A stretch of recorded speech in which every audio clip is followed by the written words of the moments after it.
Okay, we're making really fast progress in the Song of Songs. We're all the way to verse 5, chapter 1, verse 5. And at this rate, I don't know if we will finish before Pesach, but there's so many treasures in here that I think it's important that we take the time to go through them. Because what you're doing at this point is you're building your own glossary of terms, and you'll have another glossary word tonight, and it's going to be daughters, because in chapter 1, verse 5, it says, I am black but lovely, O daughters of Jerusalem, like the tents of Kedar, like the curtains of Solomon. So last week we looked at what it meant to be black but lovely. And this week we want to try to unpack the second statement within the verse, because it's addressed to the daughters of Jerusalem. And knowing who the daughters of Jerusalem is, I think it's important that we develop a sense of identity with Jerusalem and what it means to be a daughter of Jerusalem, who that includes, because so much prophecy is addressed to the daughter of Jerusalem. Not just the daughters of Jerusalem, but eventually it's a singular. It goes from daughters plural to singular. And so it tells you again, we talked about the third group, how 2/3 will be destroyed, but the remnant, the third group, will come through. And, I ran across even more information on that today in one of the commentaries on the prophets. And, some really good information on Gog and Magog, which I know, from probably 1900 years past, people are trying to figure out Gog and Magog. But it makes sense, again, like we've been seeing, how so much information that we're finding in the Jewish sources is just echoed, if not, identically copied in the New Testament itself. Hey, Ellen, can you help Scott get on? It's giving him a message that the host has another meeting in progress. But I see he's clicked on the Tuesday Torah class instead of the Monday. Or at least that's what the screen says. Okay, we're doing tech support right now. Simultaneously, who says I can't multitask? But that identity, it makes a difference whether we know or not, because as we move closer and closer to what's called the day of the Lord, as we get closer to the end times and we look at some of these wars of Gog and Magog, it appears that it may be a sequence of 3 wars, depending on how you interpret the prophets. And just had a great find today. Well, it's 50% great because the book is only in Hebrew worldwide. I did a worldwide search in the libraries of the world. It's called WorldCat. And I thought, surely this book has at some point been translated into English, but it has not. It's only available in Hebrew. So I downloaded a PDF file in Hebrew. The good news, it's in modern Hebrew, but it's a compilation from all the Jewish sources of what we would say is the apocalyptic expectation in the wars of Gog and Magog. So getting through it will be a very slow process because I'll have to translate as I go. And I'm not sure when I'll even have time to do that. But daughters of Jerusalem, what we want to look at tonight, it does affect our identity. How do we see ourselves? We don't want Jerusalem and Israel to just be theories, great ideas. We don't want to relegate it to, well, when Jesus comes, he's going to put me on a cloud and float me over to Israel and everything will be wonderful. I think you have to develop that sense of identity as you go. It's not a wait and see attitude. You need to be involved in even the natural affairs of Jerusalem at this point, because it helps you to discern the times. You can't change the times.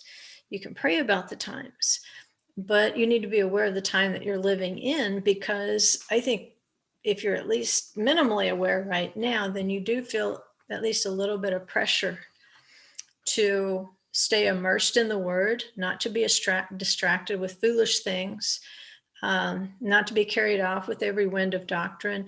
You understand that it's the word that is your vaccination for the evil day and for the day of the Lord. And so as we get into Edom tomorrow in the Torah portion, and what it means for Messiah to come from Edom with his garment stained with blood, we want to know where we are relative to that. We want to make sure that we haven't stuck in some way to Edom, that we're not clinging to an Edomite identity unawares, because so much of that identity is because we don't feel like we have an identity.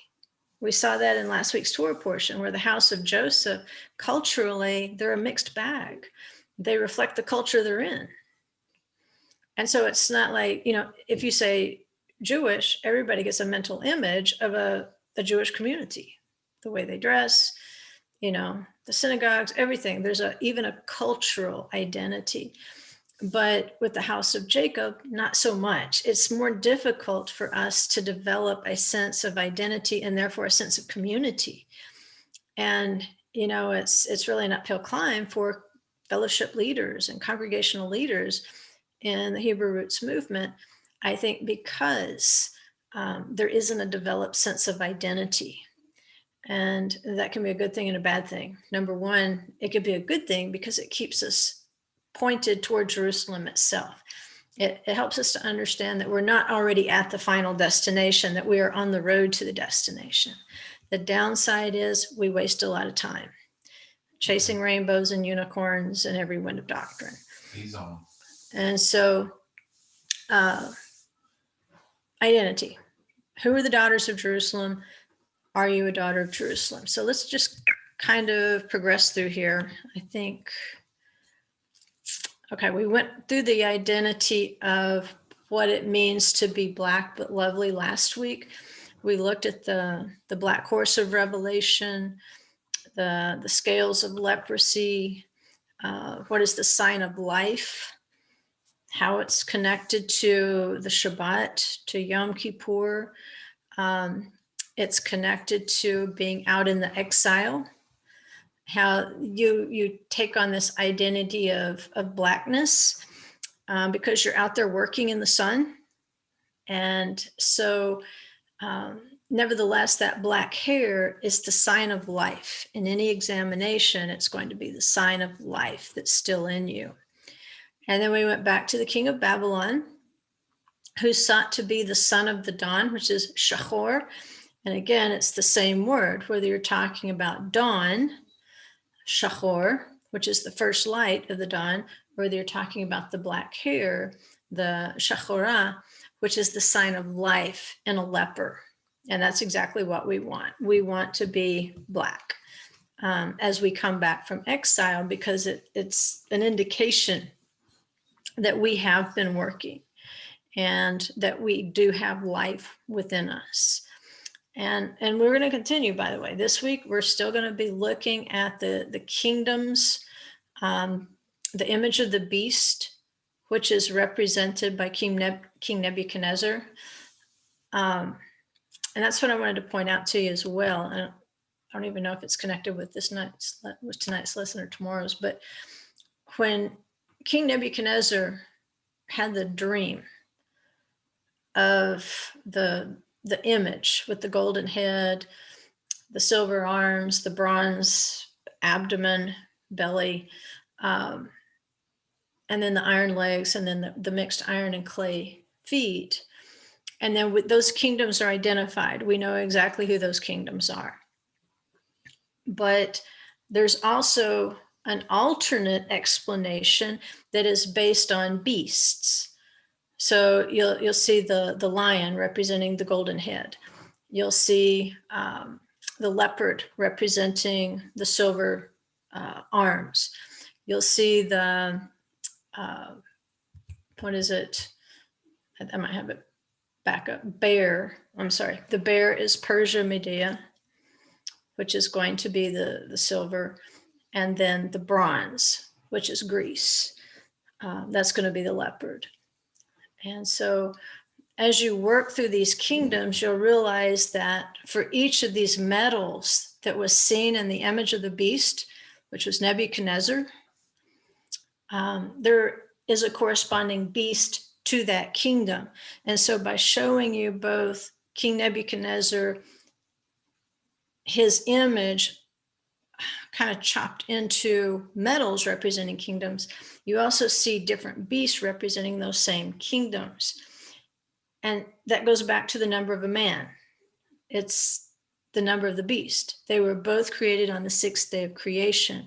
So whether you're looking at King Nebuchadnezzar, he needs a shorter name, King Nebuchadnezzar's image of the beast, or whether you're looking at those four beasts themselves, because they will pop up again in Revelation, understand that they're really describing the same thing. And that's why you've got the two pictures there and prophecy. And so understanding those kingdoms, and why we're interested in those kingdoms, especially the four kingdoms, is because of our interest in the feet and the toes of iron and clay. Because the feet and the toes of iron and clay, they have a specific composition. They have the ability to cling to one another in one way, but definitely not in another way. And this is going to relate to what is the definition of daughters? And who are these daughters? Who are these descending kingdoms? And you'll notice that Pharaoh, Egypt, his kingdom was not in Nebuchadnezzar's image of the beast. And where we're going with that is it's because Pharaoh and Egypt are seen to be as kind of the father of all those kingdoms, that the kingdom of Nebuchadnezzar does not need to have the image of Pharaoh in Egypt because he's the dragon. That kingdom is like the Tanin, the dragon. In fact, he's literally called the dragon, Tanin. And so descended from that dragon, because remember in Revelation, it talks about how he gives his authority, how he gives the throne to the beast. All right, Nebuchadnezzar's our first image there of the beast, because if you remember his history, he literally did go crazy for a period of time, and he lived out in the wild like a beast. He ate grass like a beast. And so that's why in that image, you don't need the kingdom of Egypt as part of the image. It's because the image is deriving its authority, its throne from the same power. It's deriving it from the dragon. And I know I'm taking you too fast into it, but I saw this was part of the review. And I just want to show you why it's important to keep noticing how the book of Daniel is referenced, or at least the content of the book of Daniel is going to be referenced in the prophets, and of course, not just in Revelation, but in some of the Gospels. Okay, let's try to catch up to where we are.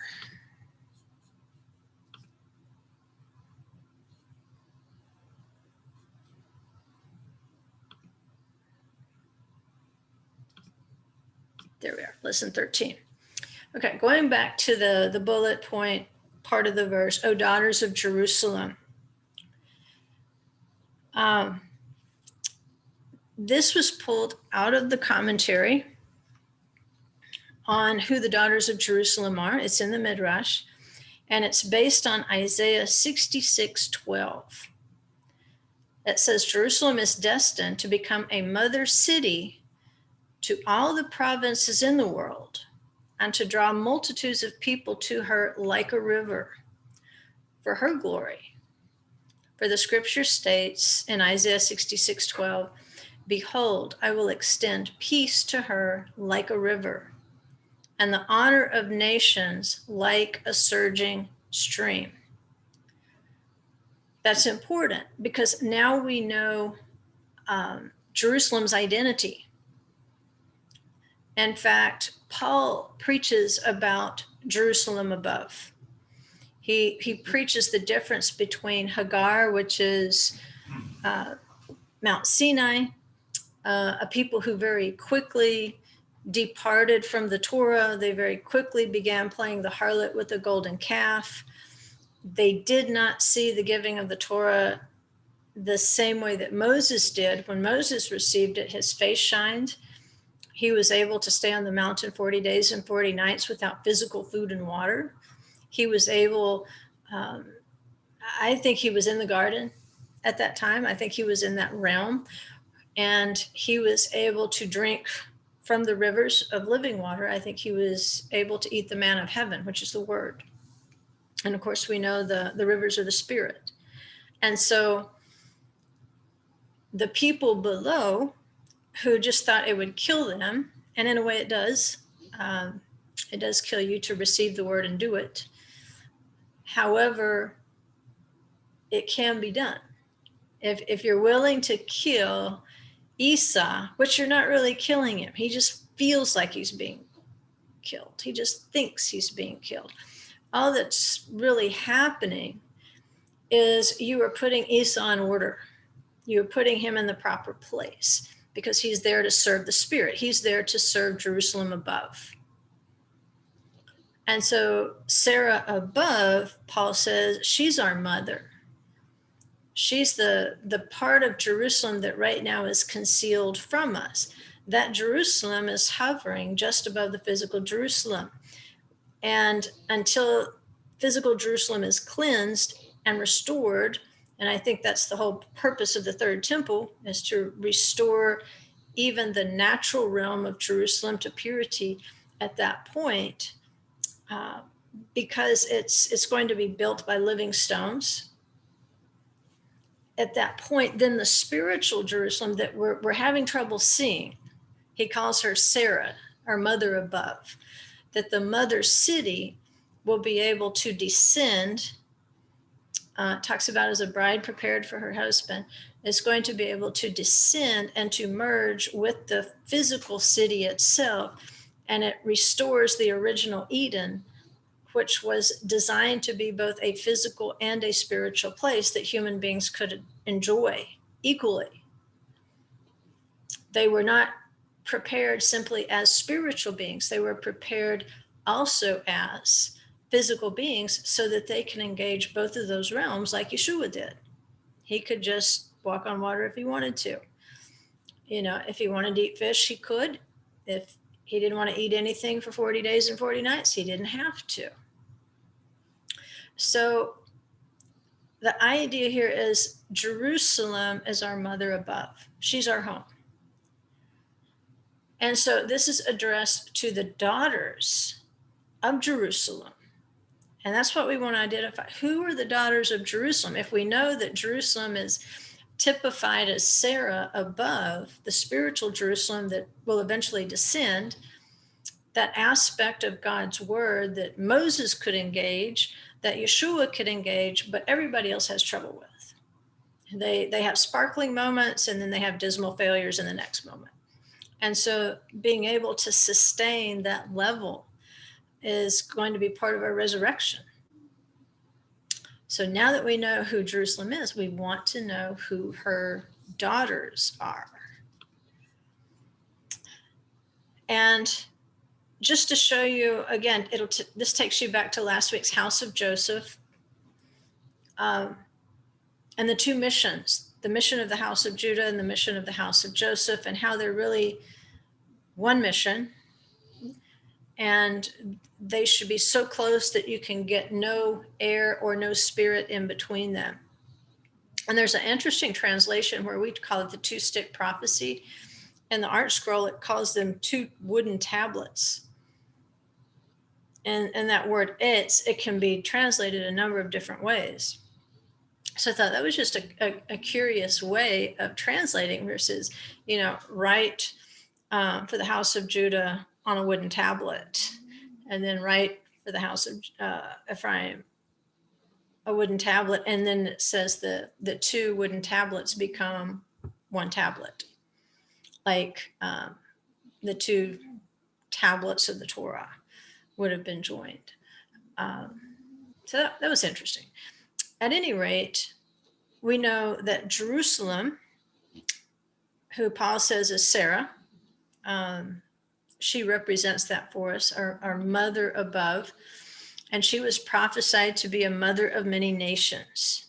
She died at age 127. So we know that Joseph was exiled into Egypt. And his experience in Egypt, in exile and captivity, which the whole family ended up following him there, it's going to be experienced later in the Babylonian captivity by Judah. And we know, but it was in the time of Josiah, Yoshiyahu, that those of the 10 northern tribes who had made a decision not to worship idols, that the way was opened, that the roadblocks were literally taken down that had been placed, and they were able to go down into Judah, and many of them remained. And so that's why even in the first century, you have Jews who still have an identity of the tribe of Benjamin, like Paul, or like Hannah from the tribe of Asher. So there were, in the same way that the house of Israel ended up in captivity in Egypt with Joseph, so representatives from the 12 tribes ended up with Judah in captivity in Babylon. And so as history goes on, of course, we have Babylon. Nebuchadnezzar dies. Then we have a couple of kings coming after him. And one of those is going to be in Hebrew, I think it's Achashverosh or Ahasuerus. And this is the time of the story of Queen Esther and Mordecai. And at the time of this story, remember that the Jews had been permissioned to go back and rebuild their temple. And so this trouble that falls upon the formerly Babylonian Jews, and now they're in the kingdom of Persia Media, which is built on Babylon. It's just another iteration of Babylon. They wouldn't have been in that predicament in the time of Queen Esther had they gone back and helped to repopulate Judea and to rebuild the temple.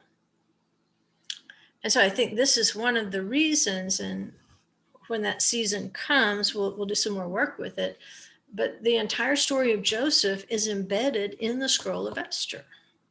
It's just incredible, and I don't think coincidental at all. The entire story of Joseph is embedded in the scroll of Esther. And so that tells you you're getting two versions of the same story. You're showing how these different sticks experience their captivity, their exile, the dangers of it, and so forth. So we have the Golden Kingdom, Babylon, and then eventually Babylon was conquered by the Persians and the Medes, and then they were conquered by Greece, and then ultimately they were conquered by Rome, which would be the legs of iron. But what you'll notice, and that's the reason I put the map in there, because if you notice the location there of where Babylon was, you're really talking about something in the same place. We're not talking about world events somewhere else. When you look at those four kingdoms, you're looking at world events that take place in about the same geographic location. you've got Babylon, and then you've got Persia, Media. They'll move the capitals around a little bit, but there's intermarriage.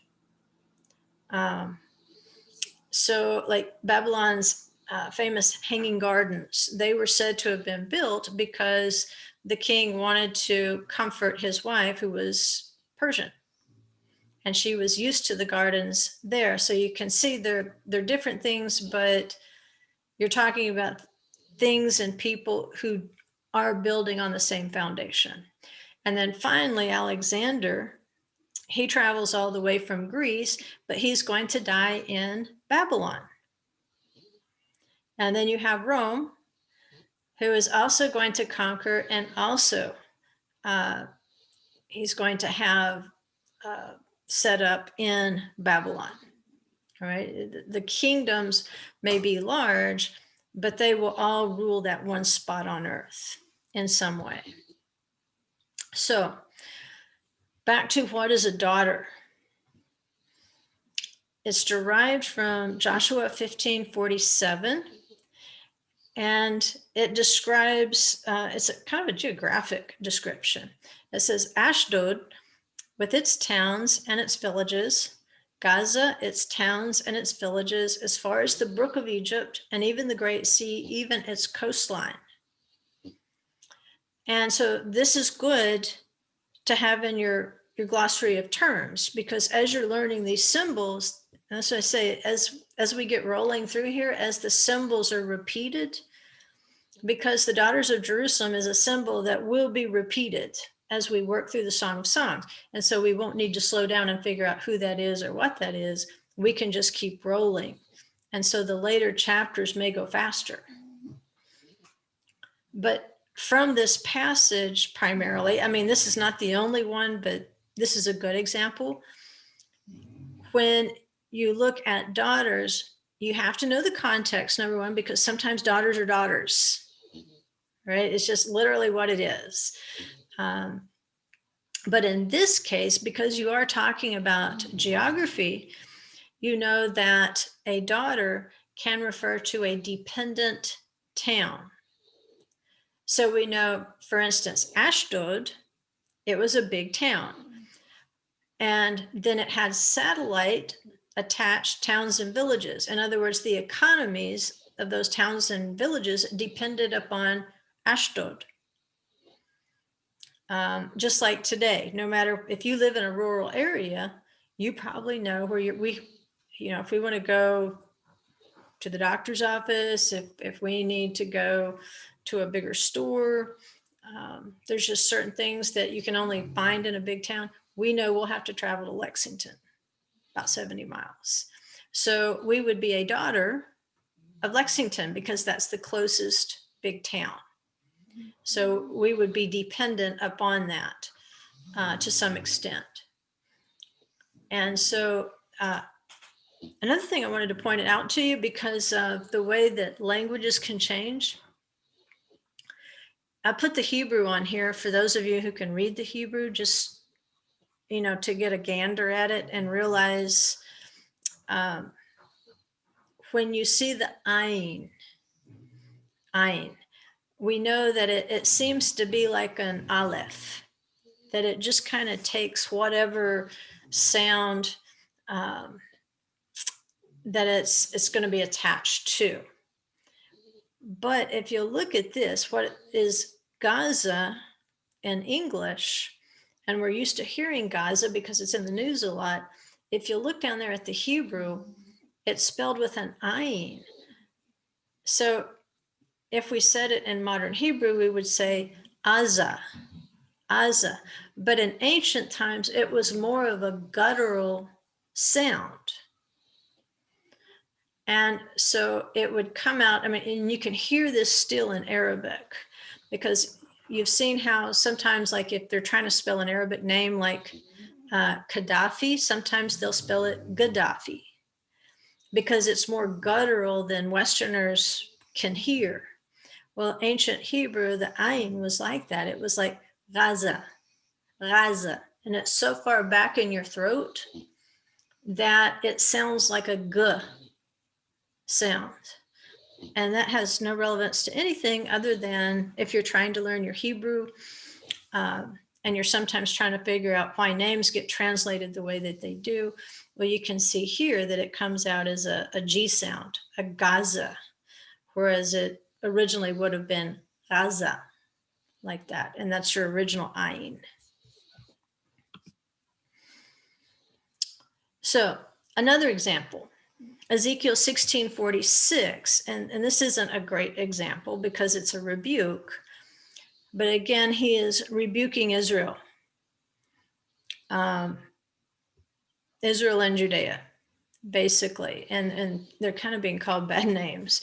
But he says, now your older sister is Samaria. So an older sister or a sister would be a state. I don't want to say province, that might be misleading. It could be a province, but at any rate, it's larger than just a town. It's a region. So Shomron, Samaria, your older sister is Shomron, who lives north of you with her daughters. And we know that Shomron or Samaria was the hub of the northern tribes of what came to be called Israel. So she, Shomron, lives north of you with her daughters, the towns and the villages that are associated with the northern tribes. And he says, and your younger sister, who lives south of you, is Sodom with her daughters. And there are times when Jerusalem is apostate that she is called Sodom. But the reference here helps us think of the original Sodom, which was not just one city, it was several cities. And they were all going to be destroyed. And Lot begs, can I just go to this little one? Can I just go to Zoar? And so Zoar, out of the daughters of Sodom, was spared. And that helps you. It helps you understand if you're reading in context and you see geography mentioned, or a level like this one, a level of apostasy mentioned, then knowing that a daughter can be a dependent town or village. And as we extend it out, we might also see that it is a dependent system, even a dependent religious system, an outgrowth of a religious system that is still somehow attached or connected to that parent system, the parent city, the parent civilization, we might say. So here in Ezekiel 16, you've got a prophecy against apostate Jerusalem. They're like two sisters, Samaria and Sodom, with their daughters. And so the daughters are the dependent cities, and Jerusalem is the mother. And of course, she's not Sarah above. This would be definitely below, having a slavish and rebellious and mocking relationship to the Father and to the Word. And Galatians 4:26 is where Paul tries to write to us about Sarah as our mother above. And he's trying to help the Galatians to understand that representation that Jerusalem above is pure, and she is a matter of free faith. See, Sarah was not a slave. She had a choice in things. And so as Abraham's spouse, she represents the freedom of faith. But Hagar, even though she became a wife of Abraham, she never lost that identity as a bondservant, as a slave. And her relationship was that of a slave. Her thinking patterns were that of a slave. And Paul is contrasting that. He's saying our relationship is of freedom in the Torah. It's a perfect Torah of liberty to us. We freely married. And so we're not in slavery in a Jerusalem that we see as a strictly natural realm. Because see, that was the problem with Mount Sinai, the Israelites who did not see the Torah the way that Moses saw it descended into the basest of natural realms. And then they start to try to tap into the spiritual realm by making a golden calf. And I don't know if you remember, it was maybe 2 or 3 years ago, we read in the I believe it's Rashi's commentary, how the Israelites were so easy to draw into worshiping the golden calf that because it appeared to them, it says that the calf was actually alive. It was like some sort of phenomenon, some sort of sorcery, and the golden calf appeared to come to life, which weirdly matches what we're reading in Revelation, where the beast is going to appear to come to life, and it's going to deceive a lot of people the way that apparently a lot of Israelites who maybe weren't on board, they saw the calf moving around and thought, oh, well, it must be alive. And so they were deceived, and of course they descended into the lower realms of their relationship with the Holy One. But Paul is telling us we don't want to be like that, so that we're so easily deceived by a beast that appears to come to life when we already have the written word. It is written, you shall have no other God before me. You are not to make a graven image. And so if whatever you're seeing is in conflict with what is written, then you believe what is written, not what your eyes see. And so we want to be the dependents, we want to be the daughters of spiritual Jerusalem. We don't want to be daughter dependents of earthly Jerusalem, because they go with every wind of doctrine. They're easily swayed. They're easily deceived. They truly have a slavish relationship to the Word and to the Father that needs transformation. So let's go back to these kingdoms, because now that we have a handle on what it means to be a daughter, we can go back to the kingdoms and see what might be growing out of that. Now remember, Nebuchadnezzar dreams of one image, and then he tries to replicate it. And he basically makes an image of himself that's all golden. He thinks, well, I can fix this plan. I can make the image all of gold. I can make the beast all of gold, and my kingdom will endure forever. He just went to plan B. But out of that one image, we clearly see 4 kingdoms. And Daniel explained that they were kingdoms that would have descending levels of strength. And the first kingdom, which was the golden head, King Nebuchadnezzar, that was Babylon. And he is said to be represented by the lion. In fact, I think I've shown you pictures before of the lions of Babylon, like at the Ishtar Gate and so forth in the excavations. Then he sees silver arms. And we know that those are the kingdoms of, and they were kind of 2 kingdoms out of a very similar place. Like I say, all this is happening in pretty much the same place. Persia and Media. And in that mix comes Queen Esther. And there's conflicts with secular history and with Jewish history. One of the charts that I looked at yesterday showed that there were 2 Dariuses, and those 2 Dariuses were responsible for allowing the Jewish people to be able to return to Judea and to begin to rebuild the temple. It says actually Queen Esther's son, Darius, who gave them permission to go back and to rebuild the temple.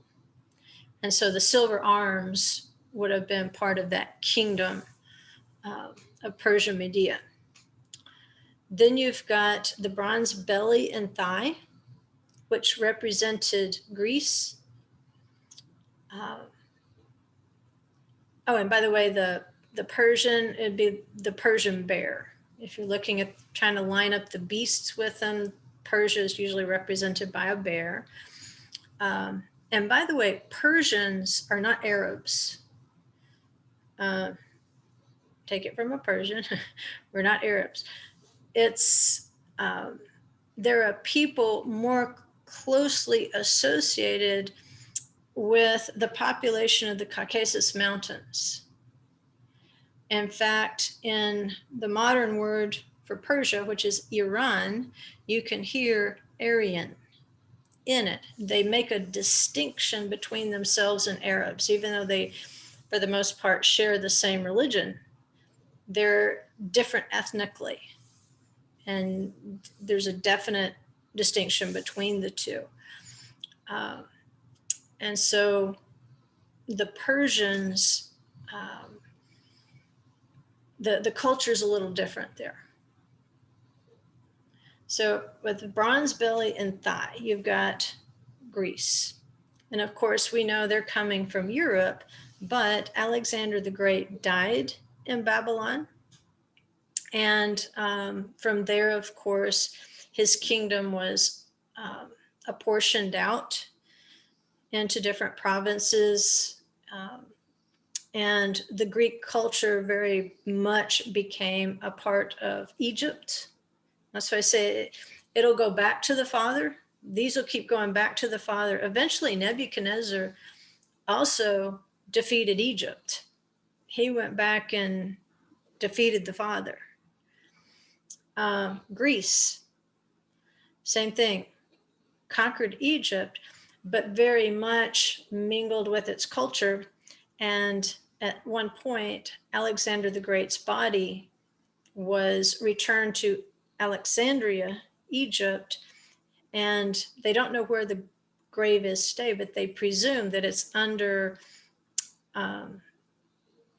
probably a very old, maybe 1st or 2nd century church that nobody knows where it is today, but they believe that's where the body of Alexander is. It's in Egypt. So in that sense, he went back to the father. And then you have the iron legs, and you have the iron and clay feet. The iron, and Greece is the leopard, by the way. The iron legs are Rome. And then the iron and clay feet tell you that there is some aspect of Rome that is mingled with the feet of clay.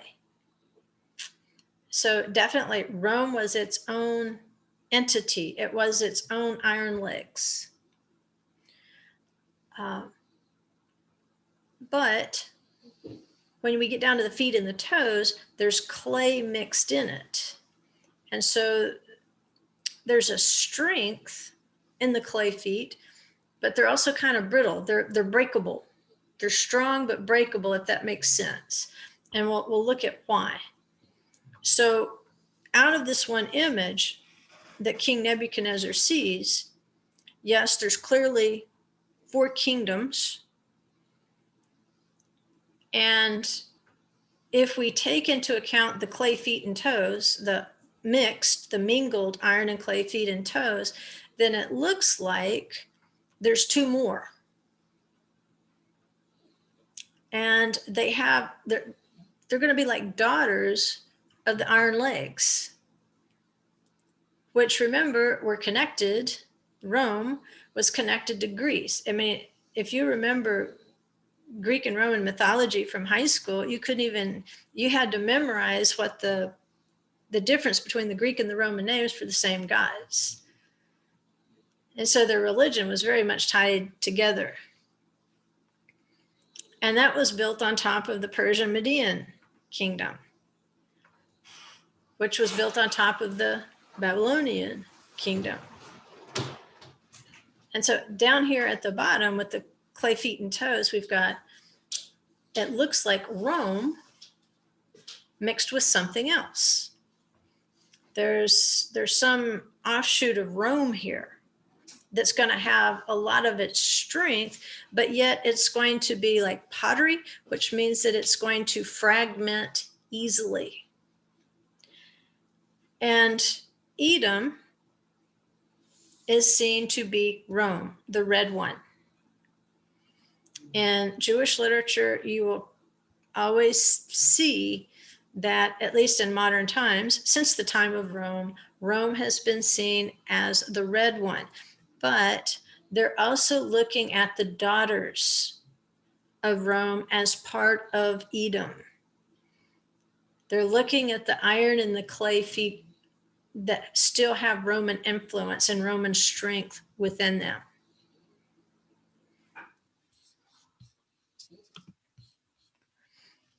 And I saw this, and remember the Greek kingdom, the belly and the thigh of bronze.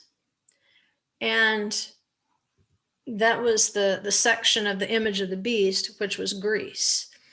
Now, if you'll remember in Exodus 5, the woman accused of adultery had to drink bitter water. And when she drank it, it was either going to be like poison that would cause her belly and her thigh to fall, or she would have offspring. And that the offspring would be a testament to her purity, to her holiness, to her virtue. And it was a test of sexual immorality provoked by jealousy. Now, I don't want to get into all the intrigues of Alexander the Great. I think we all understand that he was immoral sexually, in other ways. But the mode of his death is so interesting because his kingdom is seen as the belly and the thigh. And what we know about the way that he died is that in the process of dying, he suffered severe abdominal pains after he drank some wine. He had a cup of wine or a goblet of wine, and all of a sudden he starts getting these severe abdominal pains. He gets fever, he gets chills, he gets exhaustion. And the historical accounts say that he would just continue crying out in agony while he was suffering with this stomach pain. And it said it was so bad that he even appeared dead while he was still alive. And so there's lots of suggestions that he was poisoned. Others say maybe he had malaria, maybe he had this kind of parasite and so forth. But it just seems that what it says accepted that he was in some way poisoned. And he actually died in the palace of the Babylonian king Nebuchadnezzar II, the one who sees the image of the beast and then makes an image of the beast. And that's exactly where Alexander the Great died. It's almost like he drank the bitter water and his belly and his thigh fell. And then after that, his kingdom was not as strong. It got split up. So here's the passage, Daniel 2:41, where he's explaining things. And I want to pay special attention to what I have in bold print. It says, and this is Daniel interpreting for King Nebuchadnezzar II. He says, in that you saw the feet and toes, partly of potter's clay and partly of iron, it will be a divided kingdom. But it will have in it the toughness of iron, inasmuch as you saw the iron mixed with common clay. As the toes of the feet were partly of iron and partly of pottery, so some of the kingdom will be strong and part of it will be brittle. And in that you saw the iron mixed with common clay, they will combine with one another in the seed of men, but they will not adhere to one another, even as iron does not combine with pottery. And that it just seems like he's talking about things that are mutually exclusive. Like, how can iron and clay be mixed together? Well, I want to give you some ideas, right? This isn't in a book anywhere, and I'm not putting it in a book anywhere anytime soon. I just want to give give you some thoughts about the daughters of an empire, the daughters of a great city. It talks about how, let me go back here. They will not adhere to one another. They won't stick to one another, right? The first mention that uses that particular word, and remember, the book of Daniel is written in Aramaic. Much of the language is Aramaic. And so you have to find the Hebrew, and the Hebrew is very close to it. It's very easy to do that. It's not like trying to compare Greek to Hebrew. It's very easy to compare Aramaic to Hebrew. And so the word that's used there is the same as the Hebrew 1692 for cleave. And the first mention of cleave, or to cling to stick to adhere to, is where it says, therefore shall a man leave his father and his mother, and shall cleave unto his wife, and they shall be one flesh. So that helps us decode what Daniel's saying here. They won't stick to each other. They won't stick to each other like a husband and wife. They're not that connected. They're mixed, but they're not married to each other. And it goes back again to seeds. It said back here, they will combine with one another in the seed of men. Right? So what do we know about seeds? Well, seeds are words. Seed can be the word. It can be the holy word. Seeds can also be tares. They can be words that are not written. They can be deceptions. They can be falsifications of the word. They can try to disguise themselves as the word. And there has to be a period of them growing up together right up until the end before you can tell the difference between wheat and a tare. So in this, you can see that these seeds, these two seeds, they each have their own characteristics, but they don't marry one another. And so going back to the daughters, we know that as the Roman Empire declined, I'm hearing a hot mic right now. Can you check your microphones to make sure you're muted? As the Roman Empire declined, it gave birth to two daughters. It gave birth to Christianity, which developed into the Holy Roman Empire. The Byzantine Empire is going to be part of that. Very strong kingdoms, very iron-like kingdoms. They do have the strong qualities that we might say are like the legs of iron of Rome. And it also gave birth to Islam, which came a little later, but nevertheless, it grew out of that Roman Empire. And we know that those two daughters do not stick to one another. They don't even stick internally. Now, there's much more unstickiness in Christianity than there is in Islam. But even in Islam, they are very bitterly and sharply divided into Sunni and Shia. And then you've also got the Sufis. But for the most part, their divisions they can result in wars. They're that bitter. When we look at the Holy Roman Empire, it too became progressively weaker over time. And remember what he said about the clay. It's going to have the strength of iron, but it's also going to be like clay, which is fragments really easy. It'll break easily. And like, okay, strong but weak. So you've got the iron of the Holy Roman Empire, but progressively, apparently, as it gets toward the toes, you start to see that fractured. You go from Catholicism, pretty much the universal expression of Christianity, even though there wasn't Eastern Christianity in the Near and the Middle East. The Chaldean Christians, also called the Church of the East, they still retained more of I would say more fragments of Judaism, but they were very isolated from mainstream Catholicism. And then, of course, we've all read our British history. We know about how Henry VIII broke with the Catholic Church. So we've got Anglicanism, which is kind of the beginning of the end, because from there we've got Protestantism. And now we've got tens of thousands of Protestant denominations fractured out of that.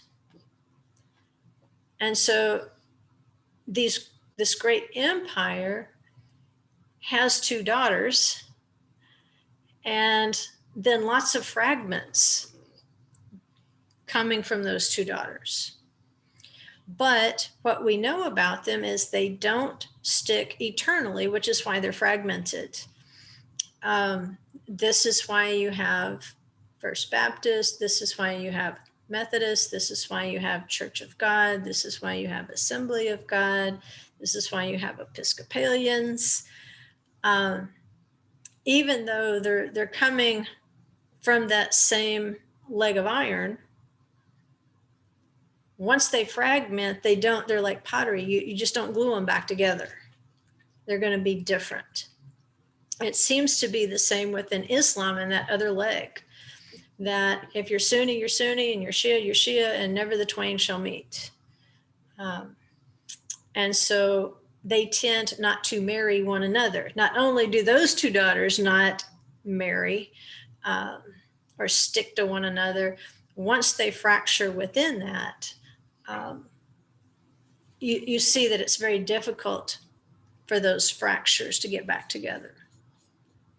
Now, in modern time, things are changing, which means we might be really close to the toenails by this point. So how the kingdoms mix together among the human seed, remember these let me go back here so you can see it. They will combine with one another in the seed of men, but they will not adhere to one another.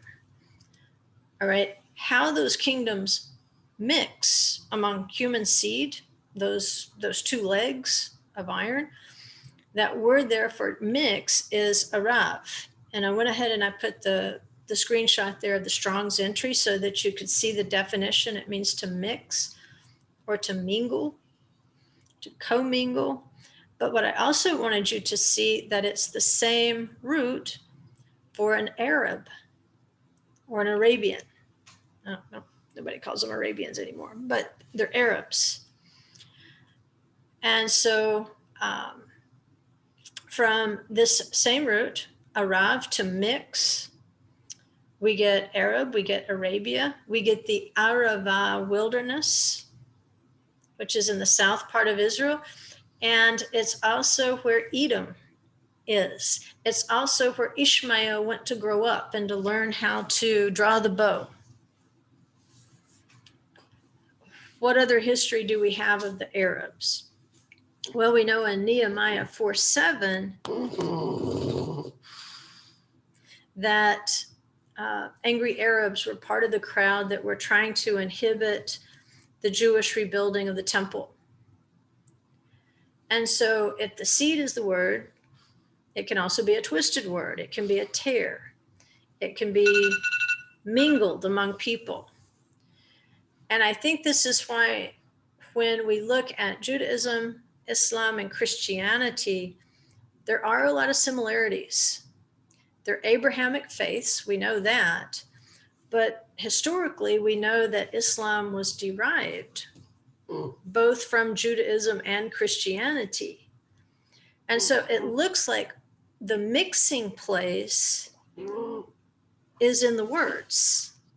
Because, you know, of course, nowadays, if you go and you look for, say, kosher meat, Well, there might be a sticker on it that says kosher and halal because it would meet the criteria, slaughter criteria for both religions, right? So that we know they didn't take from Christianity because Christianity is still eating pork. But you can see how, okay, they accept Jesus as a prophet from Christianity. So they're mixing words up. They're mixing doctrines up. But they're not, these three things are not sticking together. And we understand that they're not going to stick together. So you've got Christianity, which grew out of Judaism, which wasn't a Judaism, by the way. In the first century, there was no Judaism. There were many Judaisms. It's not until the destruction of the temple that we can see it starting to become more crystallized into what we would say is Judaism today. So Christianity grows out of Judaism, but then what we see is it becomes the Holy Roman Empire. So it loses any identity with Judaism and it completely identifies with Rome. So really odd how this mingling did take place. Now we also know in terms of Edom, which we know the Arava Desert, that's where Edom went. That's where Esau went and he settled. And it's a place of mixture. And we know he took an Ishmaelite wife. So these guys are descended from Abraham, and they're also descended from Egyptians who are seen as Arabs. In 2 Chronicles 21:16, you can see that it talks about the Arabs who live next to Ethiopia. And so that's Egypt. And so they are seen as Arabs. So the lineage there is very commingled when we're talking about Edom, when we're talking about Ishmael, when we're talking about Arabs. So even though modern Edom is seen as Rome, the red one, we also know that there is a branch of Edom that is among the Arabs. And so as we read in Isaiah 62:10, it says, go through the gates, clear the way for the people. That's singular. Build up the highway, remove the stones, lift up a standard over the peoples. All right. Now for context, when you go up to Jerusalem, if you're going to go through the gates of Jerusalem, at a time when large numbers of people are moving, it's talking about the feasts. It's talking about the Moedim. It's talking about Passover, Shavuot, and Sukkot. And typically they would have these teams go out and clear the way. They would go through, they would check the highways, make sure that they were clear, make sure they were safe. If there were graves, they would paint them white so that people would stay away from them and not become ritually impure before they came into the temple. There was a preparation process for going through the gates of Jerusalem. So it goes from the people, and it says, lift up a standard over the peoples. Well, it kind of hints that among the peoples, somehow there's going to be a people, from peoples to people. It says, behold, the Lord has proclaimed to the end of the earth, say to the daughter of Zion, which would be Zion, lo, your salvation comes. Behold, his reward is with him and his recompense before him. And they will call them the holy people, the redeemed of the Lord, and you will be called sought out, a city not forsaken. All right, there's all sorts of things right there, but just to make it simple, this city was forsaken. Jerusalem was forsaken. She was forsaken in such a way that she had to be sought out among the peoples. her daughters were out among the peoples. And so they had to be called in from the peoples. And as they come in from the peoples, they become the people. As the daughters of Zion, as they come in from the peoples, they become not the daughters, they become the daughter of Zion. And this happens, apparently, when Shine drinks a quart of water. This happens when Jerusalem is transformed into a city not forsaken. And it's lo, your salvation comes, Yeshua. And his reward is with him and his recompense before him. And so this is the upside. This is the good news, that the daughters, even if they got off into some stuff, that they can be sought out. They can recognize the times. They can know that it's Passover and time to go back and go through the gates. They can know that it's Shavuot and it's time to go through the gates. They can know that it's Sukkot and know that it's time to go through the gates. And so they will come out of the daughters and they will become the people and the daughter. And they will go back and they will begin to seek Jerusalem above, because they were sought out. They were children of Sarah above, not children of Hagar below. So from many daughters among the people, there is a remnant. There's the third group that we talked about. One people, one daughter, returning to Jerusalem for the holy feasts.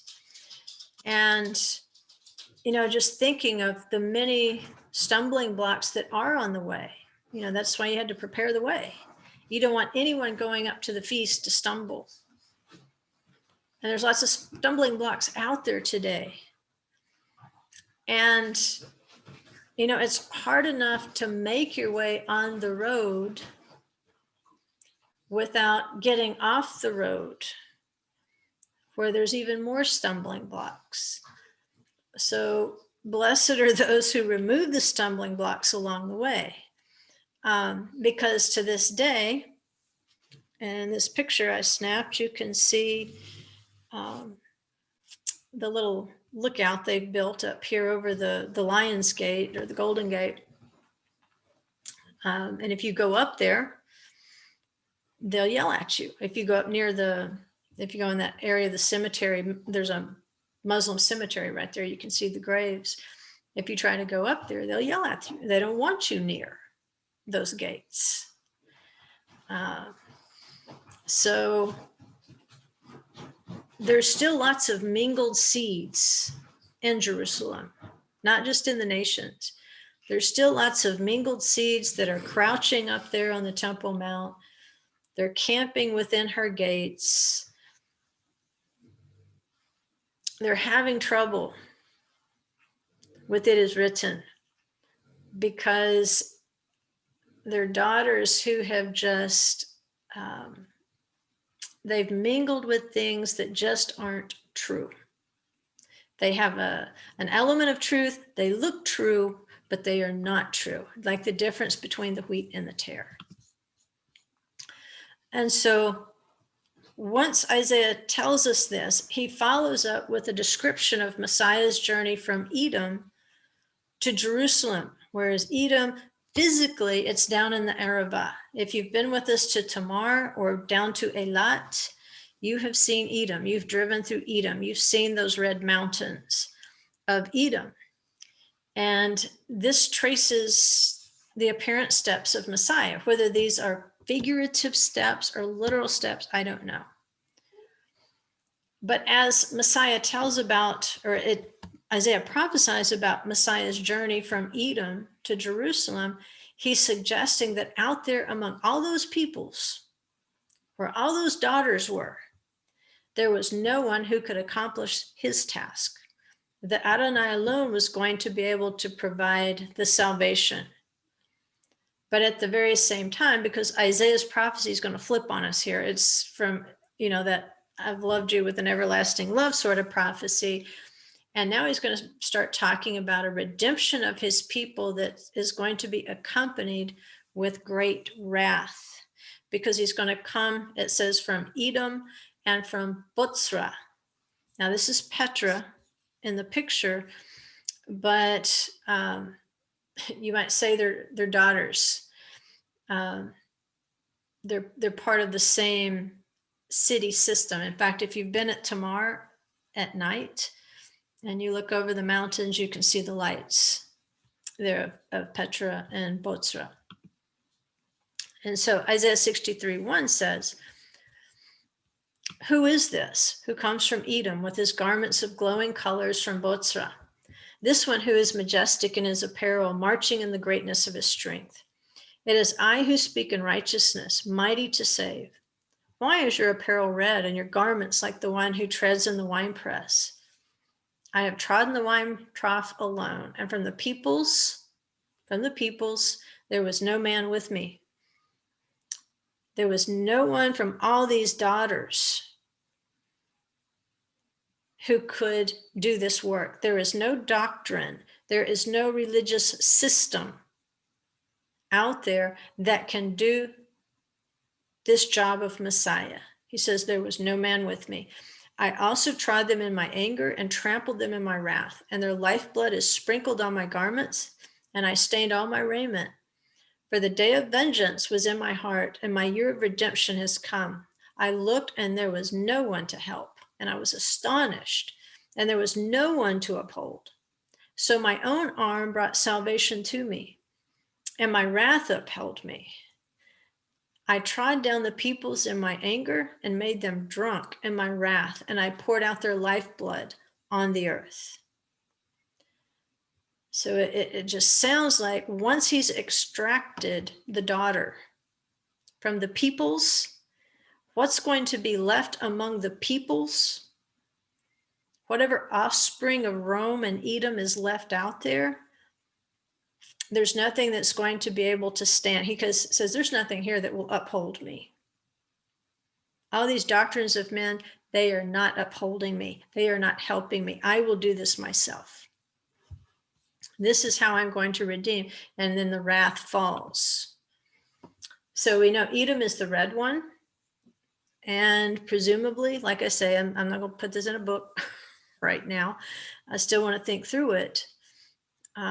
But we know traditionally, for the last 2,000 years, Edom is Rome, the red one. And presumably with all the sons and daughters of mingled truth and lookalikes, but they never married together.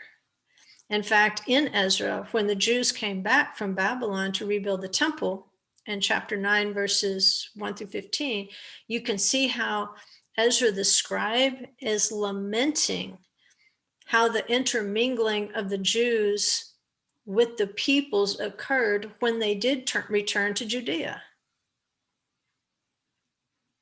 And remember, when we're looking at the fast of Tibet that just passed, one of the events that is incorporated into that fast is mourning over the death of Ezra the scribe.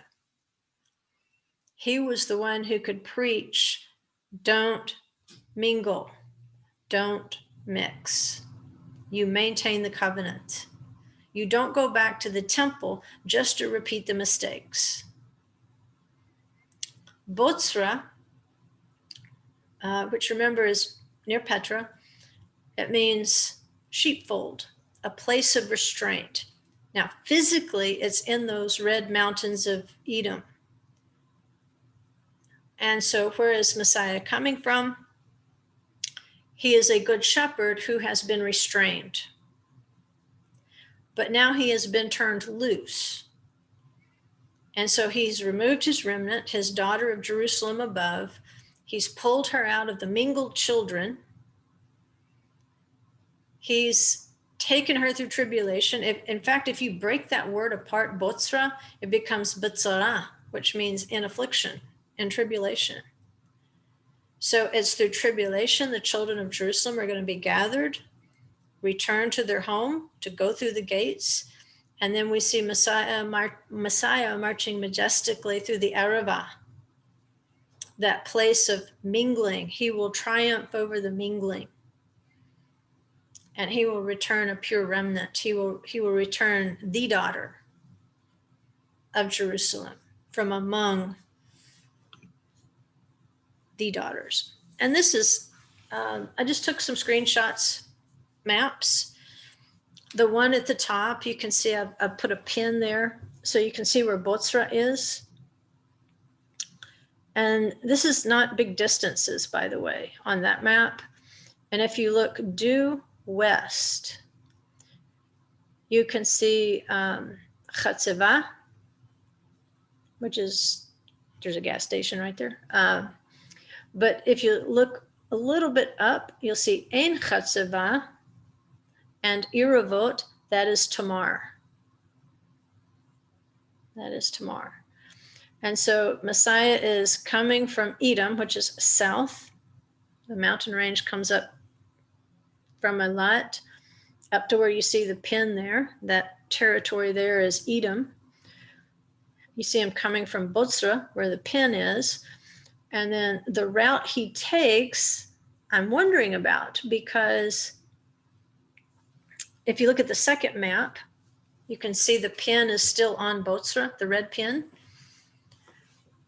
And you can see that there's really two things he could do there. He could from there go west, which is right there at Tamar, at Iravot. And then he could go up through the path of the patriarchs there, from Beersheba up to Jerusalem. I've also wondered if he wouldn't just go due north, continue north, and cross across the Jordan at Jericho, which is just above the Dead Sea. You can see the Dead Sea on the map right there. And so just above the northern tip of the Dead Sea, go up a little farther from there, and you've got Jericho, and you've got the place where the Israelites crossed. So I don't know. Which one will he do? I don't know. But I would love to see it, because I would love to be included in the daughter that goes through the gates. So next week we'll do I am black like the tents of Kedar. And then in tomorrow's class, I'll have some more good information on that Jericho crossing for you. The little surprise.